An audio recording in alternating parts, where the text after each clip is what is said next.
Lang ako nag-pray palagi na humingi ako ng guidance ni Jesus na kung para sa akin ba talaga itong pinapasok kong trabaho. So, yun lang po. Nagsikap lang po ako. Nag-aral ako mabuti. So, yun lang po.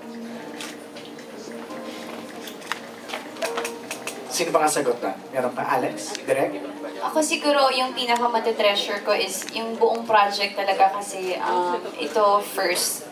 First drama mo, Alex? Sa ABS. Okay. So, tapos yung unit ni na Miss Jeannie na nagtiwala sa amin, yun yung hindi ko makakalimutan talaga yung project na to kasi yun nga, sa character, feeling ko kasi parang hindi naman ako lovable as Alex talaga yung ganun.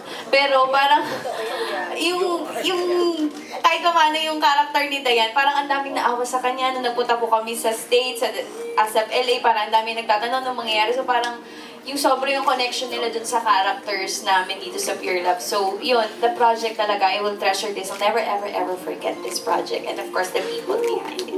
It's a breath of fresh air for you, Alex. Sanay kami nakita ka bubbly, masaya, makulit, magulo. So ito medyo iba yung nakita namin na Alex dito. Direct, wanna add anything?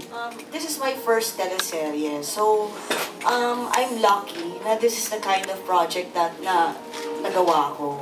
Alam mo na iba siya, na hindi siya, kahit na remake siya, na somehow we were able to add a lot of new things to it. So, parang feeling ko ang swerte-swerte ko na it's a Pure Love, has given me a very good experience. At saka aside from that, arami rin first of Pure Love, like si Ana Luna, first time niya sa ABS. ABS. Hindi po siya yung Ana Luna nung 90s ha? Para po sa mga vlogger friends natin. Oo. So para sa kami lahat, maraming first for Pure Love. Correct. Ayan, Flowell, last two questions na tayo. Medyo follow-up ka? Natanong na. Okay. Kung wala nang follow-up questions, that's it. Sina? FPJ? FPJ? Totoo? Anyone can answer naman. Kasi kung malalagay kayo doon sa sitwasyon na yun nga, kailangan yung mga like ng tatlong patak ng luha. So sino yung... Sa tingin nyo, sa tingin. makukuha nyo yung, yung luha na yon. In real life to? In real life. Okay. So, this is aside from family members, kasi yun yung rule di ba, ni scheduler. Kanino nyo sa tingin nyo makukuha yung tatlong teardrop na yon? It's a nice question. Who wants to go first? Yung magaling umiyak, yan ikaw una. Sa tingin mo, kanino mo una makukuha yung Hindi ka mag-anak dapat, that's the rule. Okay. Number 1 kay Miss Jeannie! Wow! Iiyak si Miss Jeannie for you? Number 2 kay Kuya Mark and Wow! kay Ate Ro! Yan! Hindi, totoo to ha. Yung totoo. Yung sa tingin yung malapit na malapit sa inyo, na talagang pag nakita kayo... Hindi sila iiyak sa'yo talaga. Hindi, iiyak naman siguro.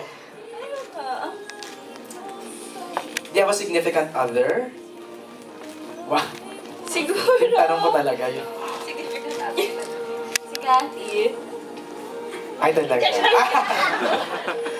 Si Cathy, si Anna, and si Yang. So, we're naging close naman kami dito. So, feeling ko naman, iiyakan naman nila ako pag naman kailangan kong kumulekta ng tatlong luha. Tatlong luha, oo. Ikaw, Aaron. Sino sa tingin mo? Aaron, ikaw. Sila muna. Sige, kaya mo yan. Kahit isa na lang, siguro, ang hirap kasi pag tatlo, no? Kahit isa na lang, okay lang, isa lang. Okay lang, okay, sige. Kasi tagal, baka mamaya, bandila na, o shopping. Ako may... Arjo, ikaw. Yeah, yung friend ko si Jaime. Sa showbiz. Isabel? Isabel. No. Jaime, Brian Santos. Okay, yan. And of course, Joseph. So, Will you cry, Joseph, or Arjo? Max. Yami ka. nahiya siya. Nahiya. Yami ka, sa tingin mo.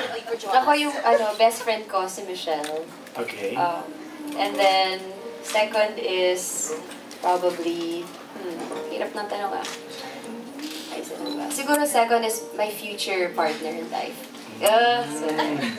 Bawal. But I haven't met him yet. Talaga? Di ba? I haven't met him yet. We'll see. If I meet him, siguro. Yung dating na link sa'yo, iiyak kaya siya sa'yo? Mukhang hindi. Mukhang hindi talaga.